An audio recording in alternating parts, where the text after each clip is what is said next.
هنبدأ على طول بمثال هنا على الزاوية المنعكسة. احنا اتفقنا ان اي زاوية في الدنيا لها زاوية منعكسة، وعشان اقدر اجيب قياس الزاوية المنعكسة بطرح من 360 ثابتة ما بتتغيرش. لما اجي اقول لك اوجد قياس الزاوية المنعكسة لكل من الزوايا الآتية 135، عشان اعرف الزاوية المنعكسة بتاعتها كام يبقى هقول 360 ناقص 135 هتساوي 225. هطرح برضو 360 ناقص 58 هلاقيها بتساوي 302 درجة. رقم 3 مديني 80 درجة، يبقى هطرح 360 ناقص 80 هتديني 270 درجة.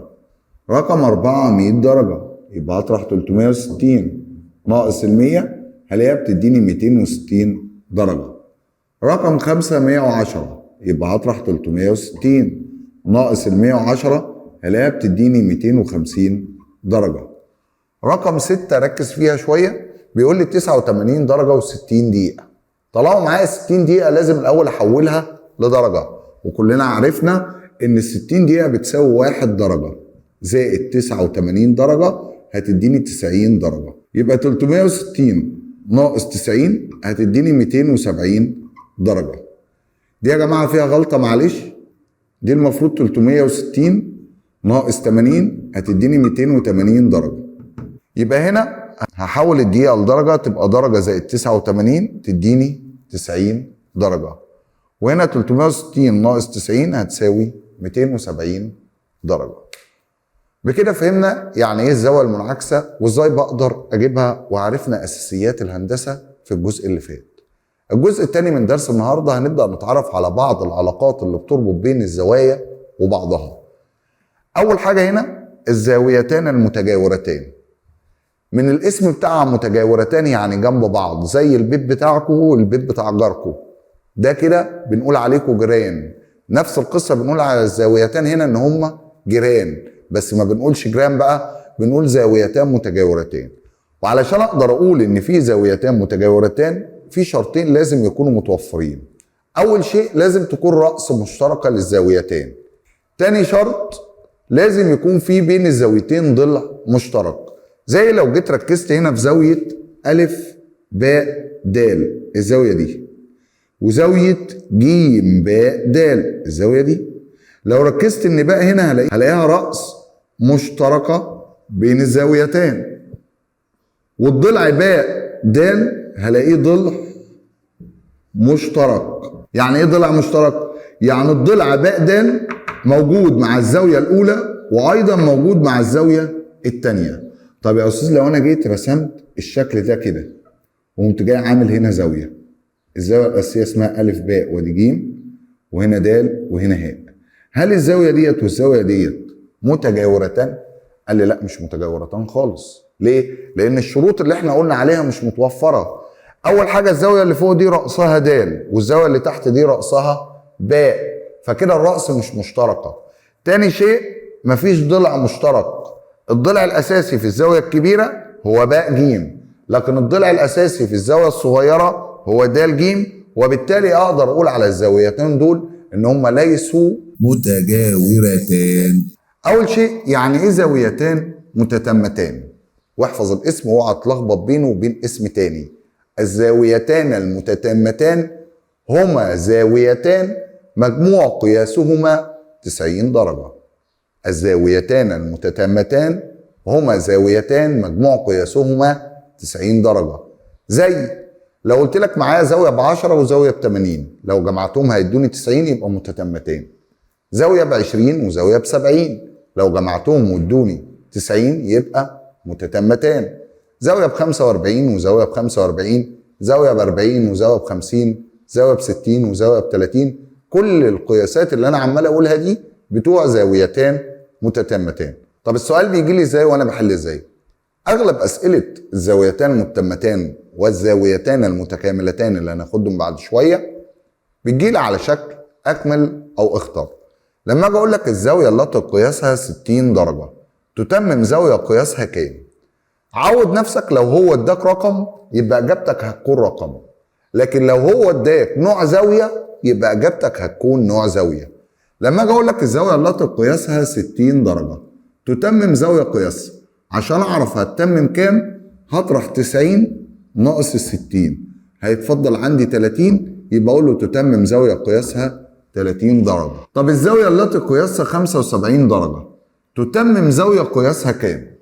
برضه نفس القصه، هطرح من 90، يبقى اقول 90 ناقص 75 هتديني 15 درجه، يبقى اكتب له هنا 15 درجه.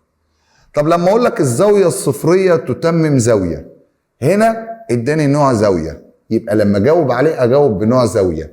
لما اقول لك الزاويه الصفريه دي انا عارف ان قياسها صفر، محتاجه كام عشان تديني مجموع الاتنين 90؟ محتاجه 90 درجه، لان دي صفر درجه، يبقى اقول له تتمم زاويه، مش هقول له 90 درجه بقى. ليه؟ لان هو اداني نوع زاويه ارد عليه بنوع زاويه. طب ايه الزاويه اللي قياسها ب 90 درجه؟ القائمه. يبقى اذا الزاويه الصفريه تتمم زاويه قائمه، وعكس الكلام صحيح، الزاويه القائمه تتمم زاويه صفريه. طب الزاويه الحاده تتمم زاويه ايه؟ هي الحاده دي قياسها واقع ما بين الصفر والتسعين، يعني اقدر اقول عليها مثلا ب 60 درجه. تتمم زاويه ال 60 تممت 30 نوعها هلاقيه برضو زاويه حاده، يبقى قياس الزاويه الحاده تتمم زاويه حاده.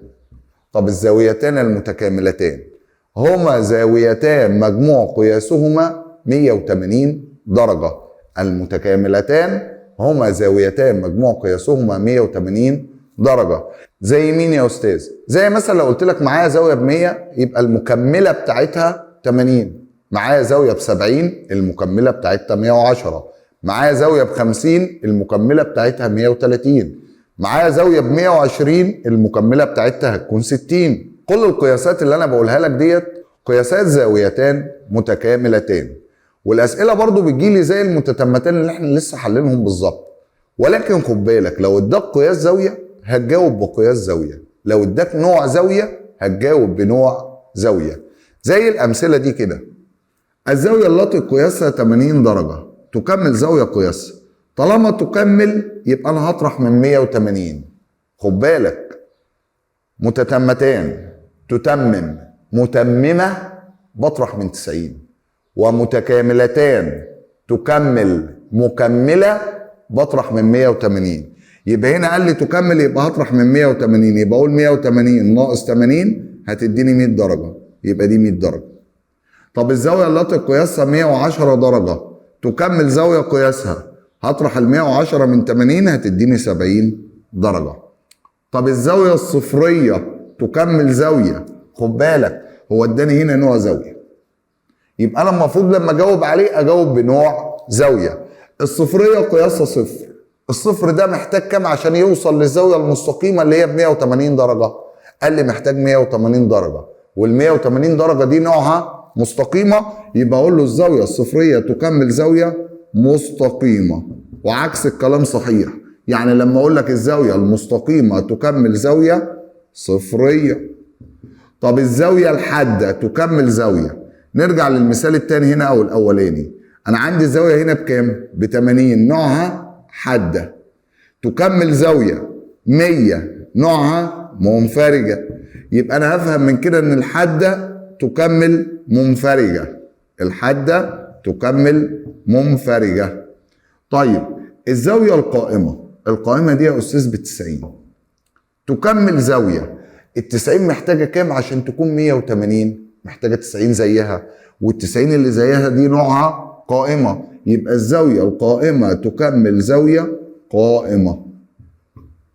طب الزاويه المنفرجه تكمل زاويه، مش احنا لسه من شويه قلنا ان الزاويه الحاده تكمل زاويه منفرجه؟ اعكس الكلام، يبقى المنفرجه تكمل حاده. طب تعالى هنا بقى وخد بالك قال لي ايه؟ هام جدا. هام جدا يعني ايه؟ يعني دي مفيش امتحان يخلو منها، خاصه القاعده دي، فدي كده لازم تحفظها زي اسمك وتكون فاهمها، لان ديت اللي هتطبق عليها بعد شويه في الامثله اللي تحت دي. الزاويتان المتجاورتان المتكاملتان لما لي حاجتين مع بعض، ده زاويتين جنب بعض متجاورتان وايضا متكاملتان، يعني مجموع قياسهم 180 درجه. قال لي ايه؟ هو الزاويتان المتجاورتان المتكاملتان دول هما ايه؟ هما زاويتان متجاورتان ومجموع قياسهم 180 درجة، يعني اقدر اقول عليهم متكاملتان. يعني متجاورتان ومتكاملتان. طب هما بيحصلوا ازاي؟ ايه اللي بيحصل عشان ينشأ زاويتان متجاورتان متكاملتان؟ القاعدة دي هتقول لي ايه الاصل بتاعهم. قال الزاويتان المتجاورتان الحادثتان من تقاطع مستقيم وشعاع. يعني سيادتك لو عندك مستقيم ماشي كده وجه شعاع قطع هذا المستقيم، قطعه يعني مر من فوقه، بس بشرط نقطة بداية الشعاع تقع على هذا المستقيم. يعني ادي بداية الشعاع ولتكن هنا والشعاع طلع كده. عمل لي زاويتان متجاورتان، الزاوية اللي هنا والزاوية اللي هنا. وايضا هقدر اقول عليهم متكاملتان. ليه بقى؟ لان اصلا ده خط مستقيم وزاوية الخط المستقيم كلها ب 180 درجة، يبقى مجموع الزاوية اللي هنا والزاوية اللي هنا هتديني 180 درجة. يبقى الزاويتان المتجاورتان الحادثتان من تقاطع مستقيم وشعاع، نقطة بداية هذا الشعاع تقع على المستقيم، تكونان متكاملتان. ودي دايما بتيجي في قلب امتحان نص السنة في امتحان الهندسة، ولكن اغلبنا بيبقى نسي لانه مر بدروس كتير لحد ما خلص الهندسة، وده اول درس في الهندسة فبتلاقيها طارت من الدماغ. فركز فيها واحفظها زي اسمك. الزاويتان المتجاورتان الحادثتان من تقاطع مستقيم وشعاع، نقطة بدايته تقع على هذا المستقيم، تكونان متكاملتان. وعلى الجزئية دي هنشوف الأمثلة اللي هنا. كل الزوايا اللي قدامي دي زاويتان متجاورتان حصلوا من تقاطع مستقيم وشعاع، يبقى أنا هستنتج إن مجموع الزاوية اللي هنا والزاوية اللي هنا مجموعهم 180 درجة، وبالتالي معايا من 180 هنا 50، يعني من هنا لحد هنا ب 180، معايا منها 50. عايز اجيب الزاويه الثانيه، يبقى هطرح يا استاذ اقول 180 ناقص 50 هتديني 130 درجه، وبالتالي قياس زاويه د م باء اللي هي الزاويه دي هتساوي 130 درجه. في المثال الثاني احنا متفقين ان كل الزوايا دي مجموعها 180 درجه. معايا من ال 180 كام؟ معايا 110 و35، وطالما معايا 110 و35 يبقى اجمع الزاويتين اللي معاك واطرحهم من 180 عشان تقدر تجيب الزاويه اللي ناقصه. الزاويه دي اسمها ايه؟ ج م الف. هو عايز منه قياس زاويه ج م الف، يبقى هتساوي 180 ناقص وافتح قوس، اجمع الزاويتين دول 110 زائد 35 اللي هي بتساوي 180 ناقص 110 و35 145، يعني هتساوي لما اطرح 180 شيل منها 145 هتديك 35 درجة. طب هنا يا استاذ ده مش مديني غير 45 بس، ليه؟ والمربع دوت مش احنا اتفقنا ان المربع ده اول ما اشوفه في قلب اي زاوية اعرف ان الزاوية دي قائمة وقياسها 90 درجة، يعني هنا كده هقول له دي ب 90. لما اجي اركز في الزاوية اللي هو طالبها مني، هو طالب قياس زاوية ج م د. ج م د، امشي ورا الرموز عشان توصل للزاوية المطلوبة. ادي ج وادي الميم وادي الدال يقصد بها الزاوية دي. طب انا هجيب الزاوية دي ازاي؟ كلنا متفقين ان الزوايا دي كلها مجموعهم 180. مديني من ال 180 90 و45، يبقى اقول 180 ناقص 90 زائد 45 واحطهم جوه القوس، يعني بتساوي 180 ناقص 135، يعني الناتج بتاعها هيكون 45 درجة. هنا مش مديني اي حاجة، هو يا دوبك اداني الشكل ده وفي علامة اكس كده جوه الزوايا. علامة اكس جوه الزوايا دي ليها معنى كبير جدا لازم سيادتك تفهمه. ايه هو؟ لو شفت علامات داخل الزوايا متشابهة اعرف ان الزاويتان دول متساويتان في القياس.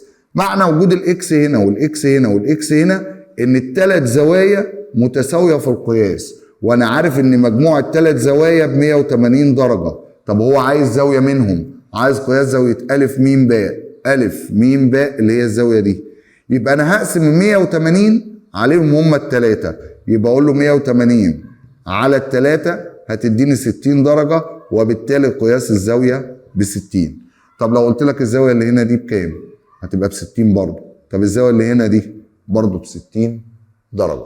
معلش طولت عليك النهارده، بس لازم نلم الدرس ده كله عشان هو كله مرتبط ببعضه. فاضل جزئيتين بساط في الدرس هنفهمهم ويبقى احنا كده خلصنا درس النهارده. ما تروحش بعيد وخليك معايا. الضلعان المتطرفان لزاويتان متجاورتان. هو يعني ايه ضلعان متطرفان لزاويتان متجاورتان؟ لو انا جيت ركزت في الشكل اللي قدامي ده هلاقي في عندي زاويتان متجاورتان. مين هما؟ زاوية أ ب د وزاوية ج ب د. ليه قلت عليهم متجاورتان؟ لأن لهم رأس مشتركة اللي هي باء، وضلع مشترك اللي هو باء د. زي ما احنا اتفقنا الشرطين بتوع الزاويتان المتجاورتان متوفرتان فيهم. طب لاحظ ايه تاني؟ لو جمعت الزاوية ديت هلاقيها ب50 درجة، زائد الزاوية ديت ب40 درجة، 50 و40 ب90 درجة. معنى ان مجموع الاتنين 90 درجة، يبقى ايضا الزاويتان دول مالهم؟ متتامتان، يعني بيتوفر فيهم خاصيتين، متجاورتان ومتتامتان. طيب فين بقى الضلعان المتطرفان اللي انت بتقول لي عليهم دول؟ قال لي هو الشعاع بداية الزاويتين والشعاع نهاية الزاويتين. بمعنى الشعاع الاول عندي باء أ اللي هو ده، والشعاع الاخير عندي باء ج. يبقى دول كده بسموهم ضلعان متطرفان، الاضلاع اللي موجوده في الاطراف الخاصه بالزاويتين. يبقى الضلع باء أ والضلع باء ج. مالهم بقى الضلعان دول؟ في قاعده بتقول الضلعان المتطرفان لزاويتان متجاورتان ومتتامتان يكونان، والجزئيه دي والنقطه دي بالاخص هي واللي زيها هيكونوا موجودين في قلب امتحان نص السنه. يعني الحاجات دي يا جماعه انا بقول لك كده عشان تعرف ان هي مهمه جدا، فلازم تهتم بيها. تمام؟ الضلعان المتطرفان مش ده باء أ وباء ج؟ لو انا جمعت الزاويه ديت والزاويه ديت هلاقيهم ب90 درجه. طب ما احنا لما جينا شرحنا الزاويه القايمه قلنا ان ضلعاها متعامدان، ودول كده يعتبروا ضلعي زاويه قائمه، فعشان كده هقول ان الضلعان المتطرفان لزاويتان متجاورتان ومتتامتان يكونان متعامدان، ودي الإجابة الصحيحة بتاعتها. طب لما يبقى الزاويتان متجاورتان ومتكاملتان زي الشكل اللي قدامي ده كده، لو أنا جيت ركزت هلاقي زاوية باء أ د الزاوية دي، وزاوية ج أ د الزاوية دي. الزاويتين دول متجاورتان. ليه؟ لأن لهم رأس مشتركة اللي هي أ، وضلع مشترك اللي هو أ د، وبالتالي المفروض ان مجموع الزاويتين كده يديني 180 درجة، وبالتالي اقدر اقول عليهم ان هما زاويتان متجاورتان لان توفر فيهم الشرطين بتوع الزاويتان المتجاورتان. طيب لو جمعت ال50 وال130 هيدوني 180 درجة، وطالما ادوني 180 درجة يبقى الزاويتين دول اقدر اقول عليهم برضو ان هما متكاملتان، يعني الزاويتان دول متكاملتان ومتجاورتان. هو عايز يتكلم هنا عن الضلعان المتطرفان. هما مين الضلعان المتطرفان هنا؟ هلاقي أ باء ضلع وأ ج ضلع، وطالما مجموع الزاويتين هنا 180 درجة اعرف ان الشعاعين دول هيكونوا على استقامة واحدة، لان مجموع الزاوية ما بين الشعاعين 180 درجة. يبقى انا اقدر هنا اقول ان الضلعان المتطرفان لزاويتان متجاورتان ومتكاملتان يكونان على استقامة واحدة. ولازم نهتم بالنقطتين دول كتير جدا يا جماعة. هنرجع تاني للجزئية ديت عشان عايز اقول لك على حاجة. هو انا قلت هنا على استقامة واحدة ليه؟ لان مجموع الزاويتين دول 180 درجة. طب لو مجموع الزاويتين دول مش 180 درجة ما ينفعش اقول على استقامة واحدة. زي ما في المثال اللي قدامي هنا بيقول لي في كل مما يأتي هل الشعاع ج أ والشعاع ج باء على استقامة واحدة أم لا؟ ولماذا؟ يعني قول لي ايه، هل هم على استقامة واحدة ولا لأ؟ وأيضا قول لي السبب اللي هيخليهم على استقامة واحدة أو ليسوا على استقامة واحدة. قال لي أول حاجة يا أستاذ أنا هجمع الزاوية اللي هنا والزاوية اللي هنا، هقول 55 زائد 125 بتساوي 5 و5 10 صفر ومعانا الواحد، 1 على 5 6، 6 و2 8، والواحد ده ينزل زي ما هو. يبقى مجموع الزاويتين هنا كام؟ 180 درجة. يبقى اقول له على استقامة واحدة. ليه يا عم الحاج؟ لأن 55 زائد 125 بتساوي كذا. دي كده هتكون الإجابة بتاعتي. طب هنا في الشكل التاني مديني علامات متشابهة في 4 زوايا. معنى العلامات المتشابهة قلنا إن الزوايا كلها هتكون متساوية، ومعنى إن الزوايا كلها متساوية يعني دي ب 44 ودي ب 44 ودي ب 44. هجمع الزوايا كلها، يبقى عندي مجموع الزوايا 44 زائد 44 زائد 44 زائد 44 الأربع زوايا. 4 و4 8 8 و8 16 ومعانا الواحد. 1 على 4 5 5 و4 9 9 و4 13 13 و4 17. هل مجموع الزوايا اداني 170 درجة؟ لا. يبقى هقول له هنا ان الجيم ألف وجيم باء شعاع ليسوا على استقامة واحدة. ليه يا عم الحاج؟ لأن مجموع الزوايا بينهما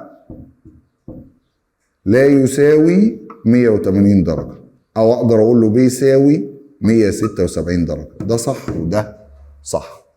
بكده الحمد لله ربنا كرمنا النهاردة وخلصنا أول درس في الهندسة. انتظروا إن شاء الله الحصة الجاية هنتكلم عن تابع بعض العلاقات بين الزوايا، وهنتعمق في العلاقات بين الزوايا وهنعرف علاقات جديدة علينا إن شاء الله. أتمنى أكون فدتك ولو بحاجة بسيطة. ومع رياضيات مصر هتحس بمتعة الرياضيات وفهم مادة الرياضيات. دمتم في أمان الله وأمنه، والسلام عليكم ورحمة الله وبركاته.